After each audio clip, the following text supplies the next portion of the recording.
Et bonjour à tous, on se retrouve avec Ananda Guillet de Cocopelli. Bonjour Ananda. Bonjour Alexis. Alors, toi aussi, tu es un habitué du monde moderne. On parle avec toi d'agriculture, de paysannerie, de semences, de liberté aussi dans nos assiettes, de santé dans nos assiettes.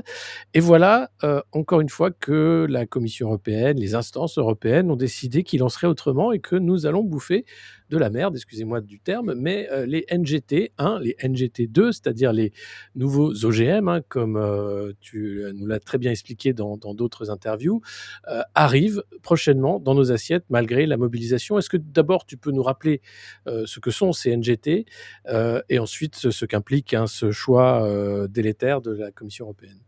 Ouais, alors rapidement, NGT, c'est une nouvelle technique génomique. Alors, c'est une technique, en fait, et ça, j'insiste là-dessus, et j'insiste de plus en plus dessus parce qu'on parle des NGT, en fait, comme quelque chose d'abouti. Et en fait, ça l'est pas, c'est une technique qui mène à la création d'OGM, d'organismes génétiquement modifiés. Donc, on parle bien là d'un texte de dérégulation des OGM. Ça, c'est important parce que la sémantique, en fait, dans ce genre de combat, elle est hyper importante. Ils jouent énormément là-dessus.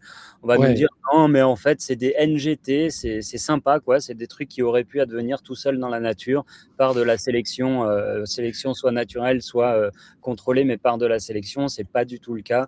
On parle d'édition du génome, on parle de réécriture du code génétique des plantes, donc on parle bien d'organismes génétiquement modifiés. Et en effet, si tu veux, ils sont catégorisés en deux catégories, les 1 et les 2. Et dans ce qu'ils appellent les NGT1, on a toutes les modifications toutes les plantes qui sont issues de modifications en dessous de 20 nucléotides. Et donc ça, mhm. d'ailleurs, ce chiffre-là, il est complètement arbitraire, hein, de 20. Oui, c'est ça. Ouais, ils C'était ont histoire sorti ça. de dire qu'il y avait un et deux, quoi, c'est ça. C'était histoire de dire qu'il y avait un et deux. Et dans deux, il y a tout le reste. Et donc tout le reste, ça veut dire tout ce qui est au-dessus de 20 modifications du génome, mais aussi tout ce qui est issu des techniques de mutagénèse, en fait tout le reste, quoi. Donc c'est vraiment le grand retour des OGM dans un silence absolument assourdissant, hein, honnêtement, parce que je ne Oui. sais pas si on se rend compte de là ce qui vient de se signer, on va en parler, de ce qui vient d'être adopté en dernière lecture au Parlement, mais on vient de faire un bond de 30 ans en arrière sur le sujet des OGM. À l'époque, ça a fait beaucoup de bruit. Aujourd'hui, ça en fait quasiment pas. Et là, j'étais sur X tout à l'heure répondre à quelques uluberlus, selon moi, qui applaudissent des deux mains en disant bravo, enfin la France va être compétitive, enfin on va être compétitif sur le marché international, enfin on va produire mieux. Je suis sidéré, Alexis, de voir à quel point on est, euh, on est capable d'applaudir à chaque nouveau feu de paille. En fait, la révolution Mhm. verte, ça a déjà été ça. Ça a amené surtout, c'était surtout vert par la couleur du pétrodollar. Ça a amené en fait un essor de l'agrochimie, mais on n'a jamais eu autant de suicides dans le monde agricole, on n'a jamais eu autant d'endettement, les revenus n'ont jamais été aussi bas. Et à chaque fois, on nous sort des nouveaux feux de paille et tout le monde dit ah ça y est, cette fois c'est la bonne. Mais non, en fait non, tout Mais parce que simplement. les Oui. lobbies, en fait, ils appâtent les producteurs en disant: «Vous allez, gagner de l'argent avec ça, vous allez voir, la production va être formidable». C'est ça, en fait, c'est ce mensonge systématique, de l'appât du gain, qui fait que ça passe? Alors là, en fait, on parle même pas d'appât du gain pour ce qui est des agriculteurs, on parle juste Mmh. d'une promesse de survie, hein. Parce que, Ouais. enfin, moi, quand j'entends appât du gain, j'entends on veut prospérer plus, mais les agriculteurs sont pas dans une situation prospère. Là, ils sont dans une situation de survie et parfois de suicide. Aujourd'hui, l'appât du gain pour l'agriculture, il se résume à dire bon, les gars, on a trouvé quelque chose pour que vous puissiez vivre plus ou moins dignement de votre travail, ou en tout cas plus dignement que maintenant. Et après, on a aussi moi, c'est ça que je trouve absolument hallucinant, c'est qu'on a un double discours permanent de la part des lobbies et de l'agro-industrie qui nous a expliqué pendant des années que les produits chimiques n'étaient pas un problème, qu'ils n'étaient pas Mmh. polluants, qu'ils généraient pas de cancer. Et là, d'un coup, avec les nouveaux OGM, on vous dit ah mais attendez, c'est génial, on va utiliser moins de produits chimiques. Ah bon? Mais du coup, en fait, on pensait que c'était pas un problème. Alors pourquoi? Du coup, ça devient un argument marketing. Et pareil pour la modification du climat. Pendant des années, on nous dit non, mais l'agriculture n'a absolument aucun impact sur le climat ni sur l'environnement. Et là, tout d'un coup, on nous sort les OGM, on nous dit mais attendez, c'est fantastique, ils vont être résistants à la sécheresse, résistants à la chaleur, résistants. Enfin, du coup, c'est un double discours permanent et on voit Ouais. bien que. Et d'ailleurs, en fait, Alexis, il suffit de regarder les dépôts de brevets aujourd'hui. c'est Corteva. Corteva, c'est le leader des biotechnologies sur la planète. Donc, c'est lui qui détient le plus de familles de brevets déjà déposés, que ce soit aux États-Unis ou en Europe, parce qu'il y a énormément de demandes de brevets déjà déposées en Europe. Mhm. Et il suffit de regarder la teneur de ces familles de brevets pour se rendre compte que ces mecs n'en ont absolument rien à foutre de l'agriculture, en fait. Il n'y a jamais ou très peu, il ne faut pas dire jamais, c'est pas vrai, mais il y a très très peu de brevets qui sont sur des innovations au service de l'agriculture. C'est toujours des innovations au service de l'industrie. Il y a très peu de Mhm. variétés qui vont être sélectionnées pour résister à la sécheresse. Non, elles sont sélectionnées pour être à courte paille, pour répondre à des problèmes de mécanisation, pour répondre à des problèmes de distribution, de conservation, etc. Donc tout ça, tout le Mais justement, discours qu'on est en train de nous servir, c'est du mensonge, mensonge pur mais et dur. enfin, quand je parlais d'appât du gain, je parlais de le petit 1% de méga producteurs, d'industriels, de Ah oui. l'agriculture, les grands céréaliers, ces usines de poulets géantes aussi. Enfin voilà, on Mm. sent très bien que le mouvement, initié par l'Union européenne, c'est la concentration, c'est le modèle ukrainien, c'est des super exploitations de je ne sais combien d'hectares et la fin de la paysannerie. Ah mais de toute façon, oui, ils s'en cachent pas, hein. Annie Genevard le disait, on veut des poulaillers 10 fois plus grands, on veut en Voilà. fait, le grand mensonge, le grand mensonge, originel autour de l'agro-industrie, c'est de dire: «Il y a qu'une solution pour nourrir la planète et pour produire, c'est le modèle agro-industriel». C'est industrialiser, c'est remembrer, c'est en fait éclater le maillage, des petites fermes en polyculture élevage, des bocages et cetera, ce qui faisait en fait le charme et la productivité, j'insiste là-dessus, et la productivité des campagnes françaises. Aujourd'hui, on rase tout ça, on fait des méga plaines céréalières et on nous vend ce mensonge en disant ça, c'est l'unique solution pour nourrir la planète, c'est l'unique solution pour remplir les rayons des supermarchés. Mais c'est faux. Ça, c'est en effet l'unique solution pour servir les intérêts mercantiles de la poignée d'industriels qui contrôlent aujourd'hui l'agriculture. Si on prend la semence, c'est Corteva, BASF, Bayer, Syngenta qui contrôlent 60% soit entre 60 et 65% des phytosanitaires et entre 50 et 55% des semences. On est sur une mainmise écrasante. Donc, ils ne servent que leur intérêt. Punaise, il faut le répéter, ils ne servent que leur Mmh. intérêt. Corteva, je me répète, mais c'est la fusion de Dow Chemical et de DuPont, ces deux multinationales de la pétrochimie. Ces types-là n'en ont rien à cirer de l'agriculture, ils vendent des produits chimiques. À quel Ouais, moment, à quel moment ils vont mettre sur le marché des variétés qui vont se passer de leur fonds de commerce? C'est un non-sens commercial. ouais. Donc, quand on nous dit, mais les NGT vont permettre d'utiliser moins de produits chimiques, mais c'est un mensonge, bordel. C'est un mensonge parce que le leader mondial produit des produits chimiques. Il n'a aucun intérêt Il à va ce que pas se tirer une balle dans le pied évidemment, c'est un suicide alors commercial. Justement, on voit bien la force de ces lobbies, hein, qui est capable de faire passer ces lois. Qui était opposé à ces NGT, au Parlement européen et qui a cédé finalement, à la sirène des lobbies? Ouais, alors en fait, ce qui est intéressant et assez déprimant, c'est que tous les eurodéputés à qui j'ai eu l'occasion de parler, de tous bords politiques, m'ont tous dit la même chose. On n'a jamais été autant sollicité sur un dossier de la part des lobbies de l'industrie. C'est-à-dire que les moyens qu'ils ont déployés en face ont été colossaux. Et ce qui se dit aujourd'hui, je suis allé faire un tour sur X, sur les pro-OGM, et cetera, c'est que, les écologistes ont perdu malgré des moyens colossaux développés, soi-disant par les écolos. Alors les écolos, les moyens colossaux développés par les écolos, c'est Bibi et ses copains européens. On est une soixantaine d'organisations européennes à essayer de faire du lobbying à Bruxelles. Autant me dire que quand on a une personne de chez nous à Bruxelles, il y en a 60 ou 70 en face, hein. Donc Ouais, c'est ça. on joue vraiment pas dans la même cour, ni avec les mêmes moyens. Mais en tout cas, aujourd'hui, au niveau du vote qui s'est passé le 17 juin, il y a 18 amendements qui ont été retenus, dont un amendement de rejet qui a été déposé par les Verts. Cet amendement de rejet, alors là, on s'est pris une fessée stratosphérique parce qu'il fallait une majorité absolue à 360 voix. On en a obtenu 201. Ah oui, oui, non, mais là, c'est vraiment. En fait, je pense qu'ils ont vraiment pas pris conscience de l'erreur, mais de l'erreur en fait pour l'Europe. Là, je parle même pas pour la Bah, France, mais pour l'Europe qu'ils ont commise en votant ce texte en l'état. Après, il y a encore des étapes, hein, et on va en parler. Et au mmh, niveau des groupes politiques, concernant Concernant le rejet, en fait, on a peu de groupes politiques qui ont voté pour, avec les 201 voix. Donc, on a les Verts et on a The Left, en gros, donc LFI pour la délégation française. Et on a aussi le parti ESN, pardon. Là, c'est vraiment la droite, c'est Reconquête, quoi, en France, mais Reconquête n'a pas voté. Et pour le coup, eux, ils ont voté quand même pour le rejet. En fait, c'est le seul parti de droite ou d'extrême droite qui a respecté sa ligne politique, au final. Ouais. Parce que quand on prend l'extrême droite française ou le groupe global en Europe, les Patriotes, en fait, ils ont même pas respecté leur principe politique de base, qui est ce sont des partis conservateurs. En tant que parti Ouais. conservateur, on oserait en fait supposer, censés défendre la nation. En l'occurrence, les députés RN à qui j'ai parlé, ils m'ont tous dit: non, mais nous, on est députés européens, mais on est avant tout députés de la France, donc on défend la France. Là, ils ont défendu que dalle. Alors, Là, ils ont ouais, non, défendu que dalle parce qu'ils ont ils donné les sont clés très de pro-lobby, l'agriculture. hein. Ceci dit, les lobbies étaient très contents de voir rentrer de nouveaux élus du RN, parce que c'est des gens qui sont facilement influençables, et qui essayent de faire bonne figure auprès des lobbies. Donc, c'est du pain béni, hein, pour les lobbies qui ont l'habitude, hein, de s'occuper de députés européens qui arrivent. Mais justement, cette trahison, encore une fois, de l'agriculture française, tu dis que c'est aussi délétère pour l'agriculture européenne. En quoi ces NGT vont être un carnage pour les agriculteurs européens? En fait, ça va être un carnage parce que la détention des brevets va être de manière écrasante détenue par des fonds de pension américains.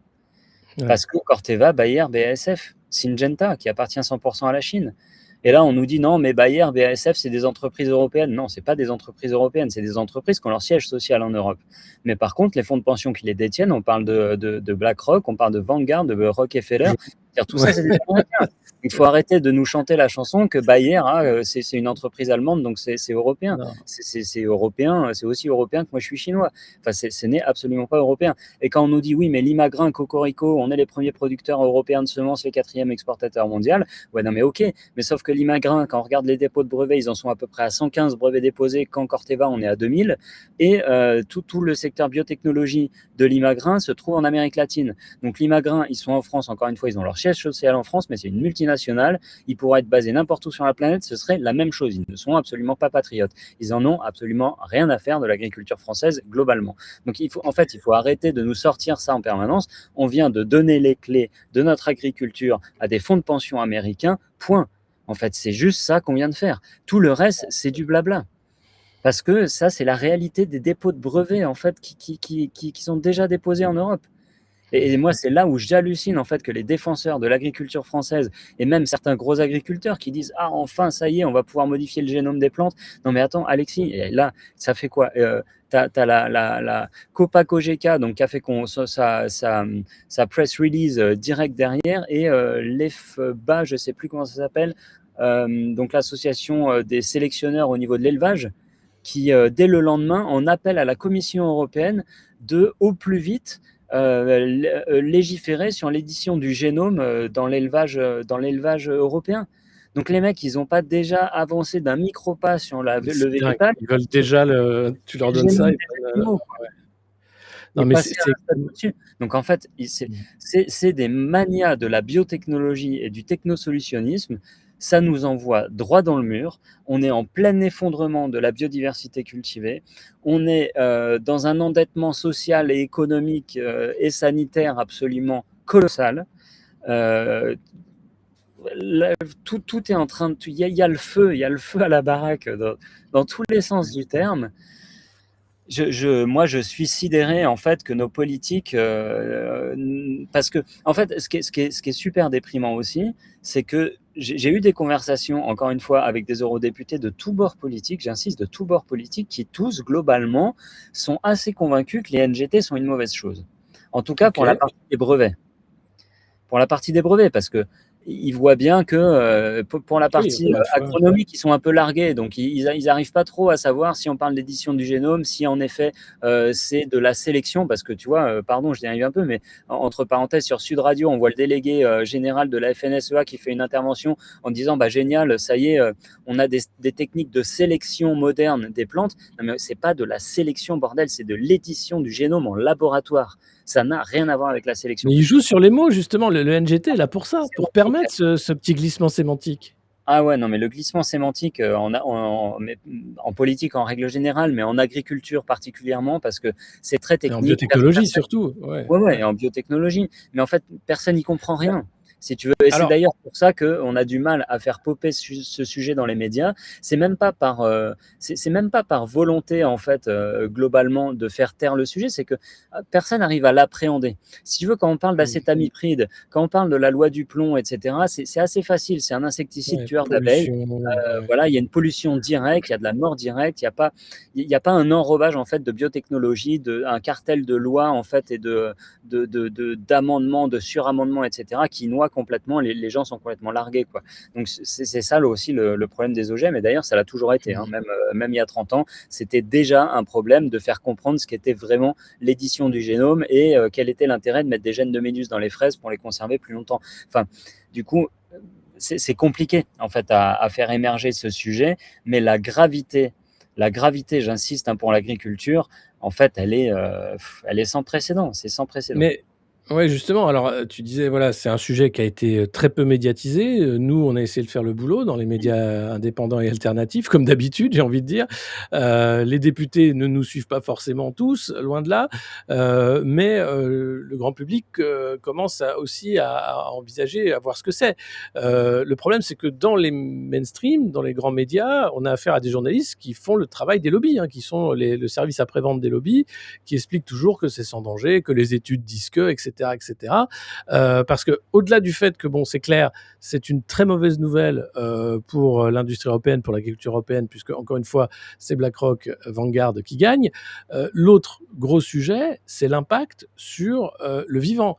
Qu'est-ce que ça veut dire DNGT1, DNGT2 dans la nature et sous 10 ans, j'imagine qu'on n'a aucune idée de ce qui va se passer. Oui.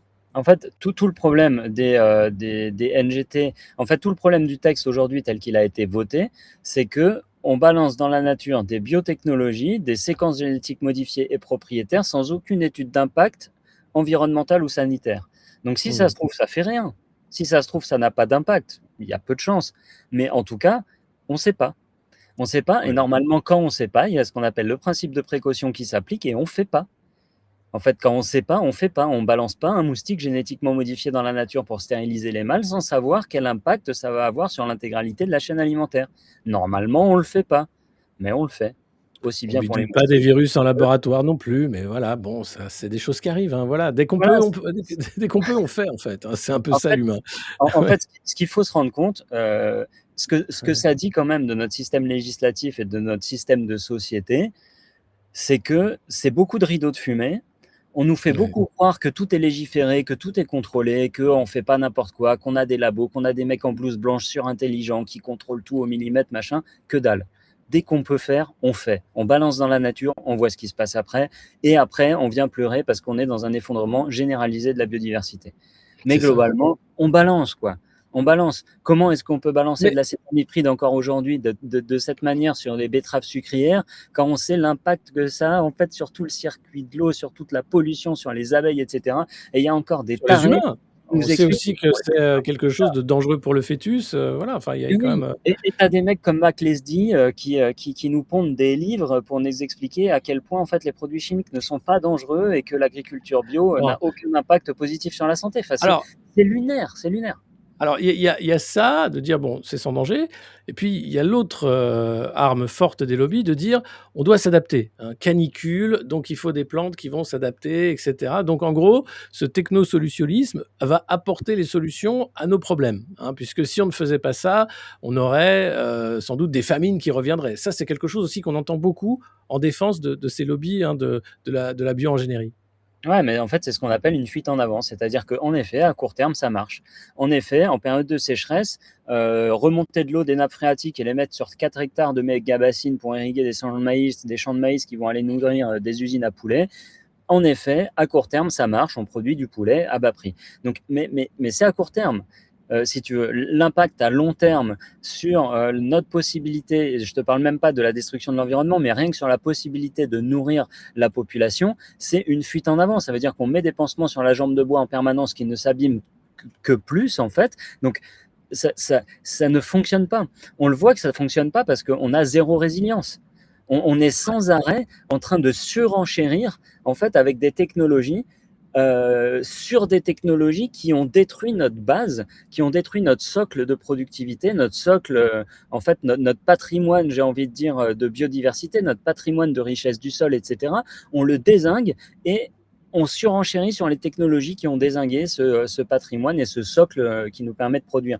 Donc là, en fait, où nous, on dit que c'est pas une solution, c'est qu'à un moment, en fait, il va falloir reprendre la base et se dire qu'est-ce qu'on met en place maintenant, parce que la transition, elle va être longue, qu'est-ce qu'on met en place maintenant pour que dans 10 ans, dans 15 ans, dans 20 ans, nos enfants puissent manger en fait correctement et qu'on n'ait pas dézingué 90% de notre biodiversité Oui, mais qui permet, c'est la biodiversité qui permet la résilience. En fait, ce qu'il faut comprendre, c'est que si on veut de la résilience, si on veut produire sans détruire, si on veut produire aussi sans créer des cancers, des maladies cardiovasculaires, des maladies auto-immunes, etc., il faut consommer différemment, il faut distribuer différemment, il faut produire différemment. Il faut remettre en place un maillage de micro-fermes quand je dis micro-fermes, on va dire, ah non, mais vous voulez revenir à l'âge de pierre et tout ça. Je ne suis pas du tout en train de dire qu'il ne faut pas de tracteurs, qu'il ne faut pas de mécanisation, etc.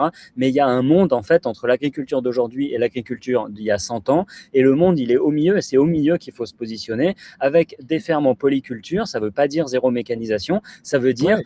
de la résilience. Ça veut dire que dans la ferme, on ne produit pas uniquement du tournesol, du soja ou du maïs, où on ne produit pas uniquement une denrée alimentaire, mais plusieurs denrées alimentaires, ce qui permet à la fois une résilience économique pour le producteur et pour le fermier, ce qui amène plus de biodiversité dans les campagnes, donc moins d'utilisation de phytosanitaires parce qu'il y a plus d'oiseaux pour manger les ravageurs, par exemple, il y a plus de coccinelles pour manger les pucerons. Enfin bon, bref, on connaît l'histoire. La biodiversité, c'est la clé. Mais justement, au-delà de ces NGT1, NGT2, il y a des lois qui empêchent l'échange de semences. Enfin, Cocopelli, vient de là à l'origine. Enfin, de voir comment c'est difficile aujourd'hui, d'avoir, justement une vision un peu holistique, de la culture et pas seulement, industrielle, économique, et totalement, chimique ou artificielle. Ouais, ouais, en fait, il faut se rendre compte que depuis en fait, le plan Marshall, il y a vraiment une guerre qui s'est lancée contre la paysannerie. On a décidé de dézinguer la paysannerie au profit de l'agro-industrie. Et on nous fait Mmh. croire que c'est la seule manière de s'en sortir. C'est faux, c'est un mensonge. Et en effet, tout le carcan législatif européen est fait pour dézinguer cette paysannerie en partant de la semence. En fait, les NGT, c'est la semence, hein. Quand on parle des OGM, on parle de la base, on parle de la semence. Et en effet, en ce moment, au niveau européen, il y a le nouveau règlement semence qui est en train de se mettre en place et on se bat avec acharnement pour défendre le strict minimum de nos droits en tant que paysans et jardiniers, c'est-à-dire pouvoir échanger des semences légalement, parce que là, ils essayent, en fait, dans un article, l'article 30 de ce nouveau règlement, ils essayent de faire en sorte que ce soit interdit au-delà d'un certain périmètre ou dans une certaine quantité de semences pour les agriculteurs de s'échanger ou de se vendre de la semence. Enfin, c'est juste, c'est lunaire, mais c'est d'un totalitarisme en fait sans nom. Oui, c'est Et terrible. Ouais. ah oui, non mais enfin voilà, donc tout est mis en Mais place pour que cette paysannerie ne puisse plus exister. Et d'ailleurs, tiens, j'ai une toute petite anecdote rapide mmh. là. Merci maman parce que c'est elle qui passe beaucoup de temps sur les réseaux et qui m'envoie des news de temps en temps. Et là, elle m'envoie quelque chose sur les retraités dans les fermes. Donc d'ailleurs, mais j'ai des voisins qui fonctionnent comme ça. Donc une génération se met à la retraite, mais en fait, ce qu'ils appellent une retraite, c'est globalement 35 heures de travail, quoi. Enfin, Putain, parce ouais. qu'ils aident, en fait, ça fait partie de la vie de la ferme, ils aident la génération suivante. Voilà. Et ben ça, la MSA, aujourd'hui, elle dit, non, non, ça, c'est Ouais, du j'ai travail vu. forcé, et Oui, donc oui. là, allez, on va vous taxer. Donc, Punaise, mais C'est en pas fait, possible. ça Travail paraît déguisé pour aider, entre générations, la parce que les passation et cetera. grands-parents, en fait, aident les enfants et les petits-enfants à faire vivre la ferme parce que bordel, faire Mais vivre une ferme aujourd'hui, c'est 90 heures par semaine pour arriver à peine se sortir un SMIC et on vient taxer les vieux parce qu'ils osent aider les jeunes. Mais tu t'imagines ce que ça raconte mais de notre civilisation? Ça me tord Non, le mais c'est pas notre civilisation, c'est ce que ça raconte de Bruxelles et de ceux qui y obéissent, c'est-à-dire l'attaque, contre les peuples, l'attaque contre la paysannerie, l'attaque aussi contre tout ce qui est libre, parce que ce qu'on voit, que ce soit les médecins libéraux, c'est des fonctionnaires, hein, ils font de la paperasse, pour, la sécu. Les éleveurs, on a vu comment ils ont été attaqués aussi, avec cette histoire de DNC. Les paysans, bah, voilà, pareil, hein, un paysan, ça doit être un fonctionnaire de l'Union européenne qui prend une subvention européenne et qui se tait. Et tout est comme ça, c'est-à-dire que chaque poche de liberté doit être attaquée parce que c'est un danger pour l'État central. Moi, c'est ça qui me fait peur, c'est de voir en fait c'est ce totalitarisme qui avance à bas bruit, sorte de collectivisme à l'envers, puisque au final, il n'y a pas de partage des richesses, il y a quand même une concentration. Et derrière, c'est très difficile. Est-ce que tu as des nouvelles aussi du collectif Libré? Parce que on parle souvent avec eux et on a suivi cette affaire évidemment scandaleuse, hein, de vaccination imposée, forcée, sur des troupeaux sains et qui ont ensuite été abattus. On en est où de la DNC? Est-ce que tu as des nouvelles sur, côté élevage, un peu ce qui se passe, ce qui se trame pour cet été?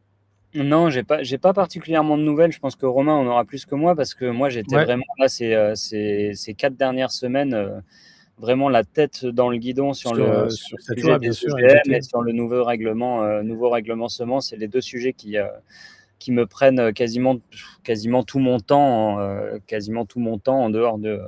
en dehors de mes autres missions. Donc j'ai un peu mis de côté ce sujet de la DNC, sachant que le collectif Libre et Christelle, etc., s'occupent du sujet. Mais c'est quelque chose que je suis quand même de loin, mais j'ai pas plus de détails que ça. Mmh.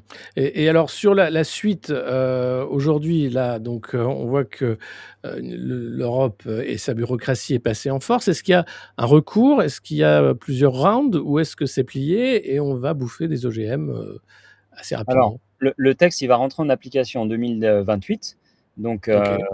d'ici là, il faut qu'un des États membres saisisse la Cour de justice de l'Union européenne et attaque en fait et attaque ce texte de dérégulation devant la Cour de justice de l'Union européenne. Alors, tu as compris, ce ne sera pas la France, hein. Euh, Non, non, comme d'hab. voilà, comme d'hab, j'ai envie de dire. Et donc, je vais pas spoiler pour l'instant parce qu'on n'est pas exactement sûr des pays qui risquent, en tout cas, je touche du bois, j'espère, de monter au créneau. En tout cas, on est tous mobilisés sur le sujet. Et je pense que ça va se faire. Je pense qu'un des pays va attaquer en Cour de justice de l'Union européenne. Mais en fait, là, on a un tel déploiement de force en face que j'ai de forts doutes sur le fait que ça puisse aboutir. Bon, on n'est pas Ouais. à l'abri, d'une surprise, mais honnêtement, malheureusement, si tu veux, j'ai l'impression que c'est un peu comme l'IA, hein. C'est ces sujets où on voit qu'on peut retarder, on peut essayer de freiner, on peut essayer de mettre des choses en place pour essayer de contourner discrètement ou moins discrètement, mais Mmh. globalement, la civilisation va dans cette direction-là, de l'IA, de la biotechnologie, parce que deux qui sont liés, hein, on est d'accord, parce que pour l'instant, personne n'a Ouais. osé en parler, mais il faut bien s'imaginer que demain, qui va modifier en fait les séquences génétiques des plantes pour les adapter à tel ou tel besoin agro-industriel, c'est l'IA, hein. Parce que la technologie CRISPR-Cas9 aujourd'hui, elle nous permet d'éditer le génome de façon très Les fameux rapide et à ciseaux bas coût. génétiques, hein, ouais. Voilà, les ciseaux génétiques. Donc, on édite le génome à bas coût et très très vite comparé à la mutagénèse ou aux OGM de l'époque. Ça ouvre une boîte de Pandore et l'IA va s'engouffrer dans cette boîte-là, et ce sera l'IA demain qui va éditer le génome de nos plantes, de nos animaux et pourquoi pas de nos bébés, hein, on ne sait jamais, et avec des techniques qu'on ne maîtrisera plus et des objectifs qu'on ne maîtrisera plus, parce que le sujet avec l'IA, Mais c'est ça, c'est quelque chose qu'on ne ouais. maîtrisera. Tu veux dire que même un savoir ancestral comme celui de l'agriculture peut demain être oublié, parce qu'il va être pris en charge par des industries qui vont faire que l'humain, sera Ah, incapable de se débrouiller tout seul? ben, dans tous les cas, Alexis, il faut être réaliste. Aujourd'hui, il y a à peine un siècle de ça, toutes les fermes, 100% des fermes, reproduisaient leurs propres animaux, donc sélectionnaient leur lignée génétique au niveau végétal et animal. toutes les fermes gardaient la meilleure partie de leur récolte ou leurs meilleurs animaux pour la reproduction. Aujourd'hui, quel est le pourcentage d'agriculteurs en France à cause du modèle agricole dans lequel on les a forcés de s'inscrire? Quel est le pourcentage d'agriculteurs qui sait aujourd'hui reproduire ses propres semences? Enfin, C'est quoi le impensable. pourcentage? J'en Il y en sais a rien. quelques-uns. Ouais. Honnêtement, ah oui, il y en a. J'ose espérer qu'il y en ait. Mais dans les nouvelles générations d'agriculteurs, c'est quelque chose qui s'est déjà perdu depuis au moins 3 Ouais. générations. 2 générations peut-être, d'avoir ce réflexe de garder la meilleure partie de la récolte pour la semer l'année d'après. On est dans une surspécialisation de l'agriculture. D'ailleurs, en fait, c'est Jean-Pierre Berland qui disait ça, un ancien directeur de recherche à l'INRA, qui a écrit La planète des clones sur les OGM il y a déjà une vingtaine d'années. En fait, la clé de l'agro-industrie, ça a été de séparer la production de la production de la reproduction. C'est-à-dire, c'est un peu ce que tu disais tout à l'heure, les agriculteurs deviennent des exécutants de l'agro-industrie qui, elles, s'occupent de la reproduction et qui, en s'occupant de la reproduction, maîtrisent les ressources génétiques qui vont être à disposition des agriculteurs. Donc, en fait, la relation entre les distributeurs, l'agro-industrie et les agriculteurs devient tout à fait biaisée, c'est-à-dire que c'est plus les agriculteurs qui maîtrisent ce que demain on va manger en tant que société, c'est les agro-industriels qui mandatent les agriculteurs pour produire de la nourriture. Tu vois, la nuance, elle est complètement différente. Et avec l'IA par-dessus ça, les agriculteurs ne seront plus que des exécutants. Sans compter ce que tu disais sur la standardisation pour l'industrie, hein, pour le packaging, pour tel type alimentaire, la distribution derrière. Enfin, on a l'impression que là, on va vers une sorte de formatage planétaire, hein, de l'agriculture qui va faire une baisse qualitative, gustative, de tout, quoi. C'est assez moche, en fait, ce qui est en train de se tramer. Bah, c'est hyper moche et on nous bassine en permanence avec la productivité. Grâce à l'agriculture moderne, on produit plus, on produit plus. Ah oui, c'est vrai, on produit plus. Malheureusement, en fait, les nutriments, eux, feront que baisser. Ouais, c'est ça. Une pomme des années 30, elle avait pas du tout la même quantité de vitamines qu'une pomme aujourd'hui, qu'on trouve en supermarché. Le blé et le gluten, hein, on a vu l'explosion de l'intolérance au gluten, ouais. Alors, non, mais en fait, et attends, on n'a pas eu une explosion d'intolérance au gluten, on a eu une explosion de gluten dans le blé, c'est différent. Oui, c'est ça, C'est pour qu'en fait, l'industrie agroalimentaire, hein, c'est ça. et oui, c'est que si tu veux faire tourner une pâte à pizza sur ton doigt, ou si tu veux pouvoir envoyer de la pâte dans la boulangerie industrielle, etc., il faut des taux de gluten ultra élevés pour que la pâte se déchire pas, qu'elle puisse être maltraitée par toutes les machines de Ouais, l'industrie c'est de la ça. boulangerie sans jamais éclater. Et dans ces cas-là, bah, il faut que ce soit de l'élastique. Et c'est pour ça qu'on a des taux de gluten si élevés dans le blé, et c'est pour ça qu'on a des intolérances au gluten. Si vous discutez avec Roland Feuillas des maîtres de Montmoulin, tu vas voir que Ouais. il va te raconter vraiment ce que c'est que, d'ailleurs, je t'invite à l'inviter si tu as l'occasion, il va te raconter Bah, vraiment si tu as son ce que contact, c'est. avec plaisir, ouais, Ouais, ouais, ouais, pour je l'ai parler du évidemment. pain. Ouais, ouais, et là, tu vas parler avec lui justement des teneurs, en fait, donc tu sais, les T60, T70, etc., où lui, il monte jusqu'à des T400, je sais plus combien, tellement ces blés et ces pains sont riches en nutriments. Donc, on produit, c'est vrai, on produit plus, l'agriculture industrielle produit plus, mais elle produit plus de matière, en fait, généralement inerte, et qui n'est pas nutritive, et même pire que ça, qui est dangereusement toxique parfois, à cause de la pollution au biocide. Donc, tout ça est lunaire, et aussi, ce qu'il faut quand même rappeler, Alexis, quand même, parce qu'il faut l'appréhender, ça, c'est qu'on est la seule Mmh. espèce sur Terre à pulvériser des produits chimiques sur son alimentation pour la protéger des concurrents et à la consommer ensuite. C'est C'est quand vrai. même absolument dingue. Et alors, On là où c'est empoisonne encore notre plus propre dingue, nourriture. c'est que maintenant on a suffisamment d'études de retour, hein, pour voir les produits, cancérigènes, pour voir les produits mutagènes, pour voir tout le mal que ça a fait, en termes, humains, hein, et pas seulement, sur la biodiversité, animale ou végétale, et on continue. Et on a, comme tu disais, la loi du plomb, des mecs qui sont très contents de dire: «On va en continuer, on va en bouffer, vous allez voir, c'est super parce qu'on en a besoin». Moi, je ne comprends pas, qu'il y ait pas un rejet massif de la part de la société pour dire: «Mais on en a marre d'être empoisonnés par ceux qui ensuite nous vendent les produits, de chimio, quoi». C'est ingérable. Enfin, c'est une insulte à l'intelligence et c'est une insulte aussi, tout simplement, à l'espèce humaine. Ben, ouais, c'est quelque chose qui me sidère pas mal à titre personnel, et après, On a aussi une forte capacité sociétalement à l'amnésie. En fait, la guerre du Vietnam, elle a été marquée par les pulvérisations de défoliants de l'agent orange qui a été produit par Monsanto. D'ailleurs, le 16 juin dernier, il y avait le procès contre Monsanto j'ai oublié le nom de l'association et de la personne là, vietnamienne. Au bout de la 3e génération, ils en sont encore à des maladies, à des naissances infantiles sans cerveau, sans membres, etc. Au bout de la 3e génération, le degré de pollution à l'agent orange, qui est un défoliant, mais c'est dingue. Le gouvernement Netanyahou là, a pulvérisé du glyphosate sur le Liban. Mais qui en parle de ça? Mais c'est des armes, ce sont des armes, et la preuve, c'est que c'est utilisé comme des armes en tant que conflit, en temps de conflit, pardon. Donc, moi, j'ai pas les mots. À un moment je comprends pas pourquoi sociétalement on n'arrive pas à dire stop à cette folie, on n'arrive pas à comprendre que ce sont des multinationales de la pétrochimie qui gèrent notre agriculture aujourd'hui, ce sont des vendeurs de mort qui sont issus des groupements comme IG Farben qui fabriquaient le Zyklon B, qui fabriquaient les gaz moutardes, ce sont des produits qui ont été faits pour tuer. La synthèse de l'ammoniac, elle a été faite par le procédé Haber-Bosch à l'époque et on en est encore tributaire aujourd'hui, c'est pour ça d'ailleurs que les engrais azotés explosent dès que le prix du gaz explose. Cette synthèse de l'ammoniac, elle a été faite à la base pour fabriquer des bombes, pour fabriquer les nitrates pour les bombes. Et d'ailleurs, elle explose, hein. C'était le port de Beyrouth, hein, un énorme silo d'engrais azotés qui avait explosé, et ça arrive assez souvent malheureusement, hein. C'est des produits dangereux, donc on continue, et comme tu le dis, bah, malheureusement, il y a trop peu de résistance, de rejet aussi, parce que c'est difficile aujourd'hui de sortir de ce système. Ah bah, c'est hyper difficile de sortir de ce système. On a une agriculture qui est dopée aux produits chimiques, qui est dopée aux engrais de synthèse, qui est dopée à l'azote, au potassium, au phosphate, etc.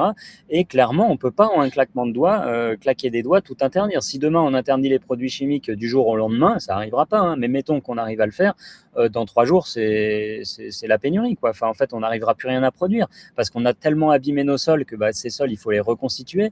Donc, il faut, encore une fois, refaire du maillage, replanter des haies, refaire vivre cette biodiversité qui offre au sol une résilience suffisante pour produire des aliments en quantité suffisante et de bonne qualité. Tout ça, ça se construit, et ça se construit pas en un claquement de doigts. Une fois qu'on a tout détruit, je veux dire, mettre un coup de pied dans une tour de Kapla, c'est facile. La remonter, ça prend un poil plus de temps, quoi. Et là, en fait, il faut refabriquer ce socle de biodiversité qui va permettre à notre agriculture de fonctionner sur le long terme. Mais ça ne peut pas se faire en un claquement de doigts. Et c'est parce que ça ne peut pas se faire en un claquement de doigts qu'il est urgent, mais méga urgent d'agir. Parce qu'on est allé loin, on est allé très loin dans la sursélection variétale, dans l'appauvrissement des sols, dans le dopage de notre agriculture. Pour bien comprendre, juste encore une petite anecdote, il faut comprendre comment la révolution verte a fait, en fait, comment ce moment, quand on a découvert que la chimie faisait exploser notre productivité, en fait, les effets cascades que ça a eu. Si on prend le cas du blé, en fait, on s'est rendu compte qu'en mettant de l'azote sur le blé allait exploser. Malheureusement, si on met beaucoup d'azote, le blé, il verse, parce que ça fragilise en fait la structure de la plante. Tige, Ça fragilise la tige. Du coup, le blé, il verse. Donc, on va sélectionner le blé pour qu'il soit à courte paille. En sélectionnant le blé pour qu'il soit à courte paille, on limite en fait la production de paille. Ça, c'est le premier effet qui se coule. Donc, on limite la production de paille, donc on a moins de paille à mettre dans les étables. Du coup, vu qu'on met moins de paille, on a moins d'engrais, on a moins de matière en fait de fumier qui sort à épandre. Donc, on va mettre encore plus d'azote pour compenser le manque de fumier qui est produit par l'élevage. Donc ça, c'est le premier cercle vicieux. Le deuxième, c'est que le blé, il se raccourcit. Du coup, tu as ce qu'on appelle le fol avoine dans les champs de blé, qui est cette graminée qu'on voit maintenant souvent quand les blés sont pas herbicidés. On voit ces fol avoine qui prennent le dessus sur les blés, alors qu'avant, les blés étaient plus hauts. Donc, c'était les blés qui prenaient le dessus sur le fol avoine. Donc, là, l'agro-industrie, à ce moment, quand on se rend compte que le fol avoine concurrence trop le blé, va dire « mais vous inquiétez pas, j'ai la solution, on va amener des herbicides ». Et donc, on va se mettre à mettre des herbicides dans les champs de blé, et hop, on commence avec l'utilisation des herbicides pour enlever cette concurrence nouvelle que le blé avait, qu'il n'avait pas avant. Et puis, les épis, ils sont plus près du sol. Donc, ils chopent des maladies fongiques parce que les champignons viennent du sol, donc les épis sont attaqués par des champignons. Et donc là, l'agro-industrie va dire non, mais ça tombe super bien, justement, regardez, on a un super fongicide qu'on vient de C'est sortir. Et là, l'agriculture fonctionne avec des fongicides depuis cette époque. Tu vois, c'est comme ça que petit à petit, en fait, au début, en effet, c'est un feu de paille. Ça va faire pareil avec les OGM, c'est un feu de paille. Donc on dit, waouh, c'est génial, ça fait de la lumière, ça brûle, il y a des étincelles, c'est beau, quoi. Et puis quand ça s'éteint, on se rend compte de ce qu'il y a, à l'intérieur et en fait de la menotte qu'on vient de nous poser au poignet et qu'on va avoir du mal à enlever. Et la Ouais, rugose vert, c'est vraiment ça. C'est pour ça qu'on dit que c'est vert de la couleur du dollar, parce que ça a fait exploser les industries de la chimie, alors que pour la vraie productivité, c'était un feu de paille, c'était un rideau de fumée. Ouais, en fait, c'est, une agriculture, sous perfusion, hein, chimique. C'est ça qu'on nous a vendu et c'est ça qui malheureusement, continue de se profiler. Alors est-ce qu'il y a quand même des poches d'espoir comme le travail que fait Cocopelli par exemple? Mais j'imagine qu'il y a d'autres, aussi, organisations, des paysans qui se battent pour, sauver ce savoir-faire et sauver aussi la diversité? Oui, oui, Coopelli, c'est humblement, si tu veux, parce qu'on travaille au niveau de la préservation de la biodiversité cultivée. Donc, on est cette préservation de la base, mais sur le terrain, il y a en effet des agriculteurs qui travaillent en agroécologie qui ont des résultats qui sont spectaculaires. Il y a tout un tas d'agronomes qui sont très pointus, qui travaillent sur la vie du sol, sur la manière d'optimiser les rotations de culture, de réintégrer justement cette biodiversité qui est en train de s'effondrer dans le cycle de production alimentaire à destination des humains. Le travail, il est fait en fait, il est assez Mmh. invisibilisé et il est marginal dans la globalité de la production mondiale. Parce que quand tu regardes les plaines céréalières au Brésil, en Argentine ou j'en sais rien, moi, en Australie, enfin voilà, on voit que de manière globalisée, on est très très loin d'aller dans la bonne direction, mais il y a des poches en tout cas de résistance et c'est ce que je dis dans chacune des conférences que j'ai la chance de donner, c'est on a quand même tous un pouvoir de modifier les choses parce qu'à chaque fois qu'on porte sa fourchette à la bouche, on agit politiquement. C'est un acte Ouais. politique de se nourrir. Et ce choix qu'on fait à chaque fois qu'on achète quelque chose à manger, à chaque fois qu'on consomme, à chaque fois qu'on nourrit nos enfants, c'est un choix politique. Et ce choix, il va soit dans la direction de l'agro-industrie, soit dans la direction de la paysannerie. Et évidemment, moi, ce que je dis, c'est aller dans la direction de la paysannerie. C'est déjà un premier acte qu'on peut faire tous les jours et qui va petit à petit faire grossir cette poche de paysannerie. Parce que globalement, c'est ça. Il faut soutenir ce modèle-là. Il faut soutenir ce modèle-là, Mmh. qui est un modèle qui aujourd'hui est pas loin de disparaître parce que écrasé par l'agro-industrie et parce que être paysan aujourd'hui, c'est dur, punaise, c'est dur, quoi. C'est beaucoup, beaucoup de travail pour très, très peu de revenus, beaucoup de Ouais. stigmatisation aussi sociale, et, etc., etc. Donc, il faut soutenir la production locale. Franchement, je veux dire, c'est la solution. Plutôt que d'aller au supermarché, vous allez au magasin de producteur ou directement chez le producteur. On a perdu ce réflexe-là. Bah, quand Et on est à la campagne, on peut le faire, c'est vrai, mais en ville, c'est très difficile. Alors il y a les AMAP, il y a quelques, poches comme ça où on peut se débrouiller, mais globalement, ça reste difficile pour beaucoup de Français, malheureusement. ça reste hyper difficile, et sachant que ça doit être plus de 55%, je pense que des gens s'entassent dans les métropoles. Donc, Ouais. c'est en effet un sujet pour lequel, là, moi, j'ai pas du tout j'aurais pas la prétention d'avoir des solutions. Non. Néanmoins, en effet, il y a quand même des systèmes d'AMAP qu'il faut aussi dynamiser à fond, que ce soit les AMAP ou des alternatives, il doit en exister d'autres. Moi, j'invite plus que jamais à consommer bio et si possible à consommer bio des produits qui sont produits dans le département ou à minima en France, parce que la bio est aussi CAFI d'importation de produits hors UE, hors France, etc. Donc honnêtement, ce qu'on peut faire aussi pour changer ce modèle agricole, c'est réacquérir aussi ce réflexe de tourner le paquet et de regarder où c'est produit, comment c'est produit, d'acheter du vrac plutôt que du packagé. Enfin voilà, en fait, tous ces gestes qui paraissent un peu bobo écolo de prime abord, mais qui en fait peuvent avoir un réel impact. Voilà, peuvent avoir un réel impact. En tout cas, il Mmh. faut bien commencer quelque part. Je suis pas hyper fan de l'histoire du colibri en réalité, parce que je suis plutôt fan d'une histoire de pélican, parce que je pense que là, il est vraiment urgent d'agir. Sinon, la forêt va cramer, quoi. mais voilà, je pense que quand même individuellement, on a un rôle à jouer. Et politiquement aussi, Alexis, en fait. Je pense qu'il faut, Bien sûr.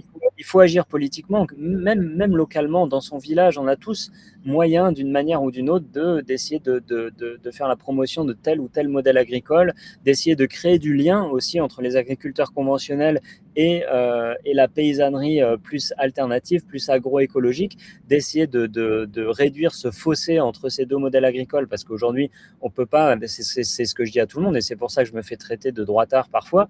Je pense que vraiment, en fait, interdire les pesticides de but en blanc, c'est pas une solution. Enfin, toutes ces solutions entre guillemets radicales, elles ne fonctionnent pas. Et il faut, en tout cas à court terme, et il faut arriver à amener toute l'agriculture avec nous dans cette transition, sinon on va échouer. Et pour amener toute Ouais. cette agriculture dans la transition, il faut déjà arrêter de la stigmatiser, arrêter de traiter les agriculteurs de gros cons parce qu'ils utilisent des produits chimiques. En effet, c'est pas cool d'utiliser des produits chimiques, c'est très loin de mon modèle, mais par contre, les agriculteurs conventionnels sont dans des cercles vicieux d'endettement. On leur demande de produire toujours plus à toujours moins cher, avec toujours plus de normes, etc. Bien que là, on est plutôt dans une mode de dérégulation. Mais tu vois ce que je veux dire? L'idée, c'est d'essayer Ouais, mais d'arrêter de stigmatiser, en fait, d'arrêter d'opposer les villes et les campagnes politiquement, parce qu'on voit bien que c'est ce qui se passe aujourd'hui. Les campagnes sont plutôt de droite, plutôt conservatrices rurales, les villes plutôt de gauche, progressistes, etc. Or, c'est les campagnes qui nourrissent les villes. Il faut vraiment stopper ce clivage-là pour arriver à embarquer tout le monde, pour que l'agriculture devienne un vrai projet de société et un vrai projet de société global. Je pense que c'est ça, mmh. en fait, la solution. Et pour l'instant, on ne va pas vraiment dans la bonne direction. Non, on va plutôt à tout l'inverse, hein. L'idée, c'est de cacher, le processus de production, de faire en sorte qu'on soit déraciné aussi le plus loin possible des animaux, des champs, enfin voilà, de dire, tout ça est géré, hein, par des multinationales et c'est très bien. Vous aurez des bâtonnets de poisson, vous aurez, des bâtonnets de bœuf et vous aurez des bâtonnets de céréales. Avant d'avoir, la petite, Soylent Green, bien sûr, du pire des mondes. Donc ça va dans le mauvais sens, mais on se bat et s'il y a des cycles courts pour l'alimentation, il y a aussi les cycles courts de l'info, c'est les médias alternatifs, donc soutenez-nous. Vous pouvez vous abonner tout simplement au Monde Moderne, partager la vidéo, rejoindre Cocopelli aussi et bien sûr partager nos contenus, c'est le plus important parce que il y a que nous qui en parlons. Les médias traditionnels ont décidé finalement de faire grève ou vacances sur des sujets jugés trop complexes, comme tu le disais, mais qui sont pourtant simples quand on prend le temps de les expliquer, hein. C'est quand même les NGT, je pense que vous avez compris ce que c'était.